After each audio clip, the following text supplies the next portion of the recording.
Tapos isa ka rin ba gumagamit sa editing apps na CapCut? Dahil ngayon guys, nag-update na si CapCut, mahirap na siyang gamitin.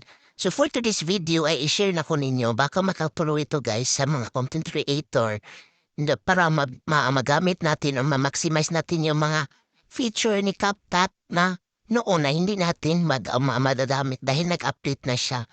So let's go. Uninstall mo muna yung updated app ng CapCut and then punta ka ng Google Chrome or any browser na ginamit mo guys. Tapos type mo yung CapCut old version. Itong first na Epic Pure, yan yung i-click mo. And then, i-scroll up mo lang. Tapos may makita ka na 11.9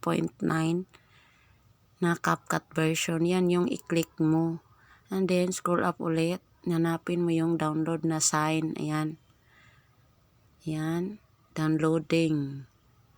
So, nagda-download na siya guys. So, tinanong niya ako kung i-download ko. Naka-download na kasi ako guys. Ayan. Tapos na din, isa na lang nag-download. No, i-click mo lang yan, staging app, para mag-i-install yung ating app. I-click mo lang din yon para i-allow natin. Then, install. Installing na yung ating CapCut app na 11.9 version. So, ayan na yung app guys. Try nyo na din.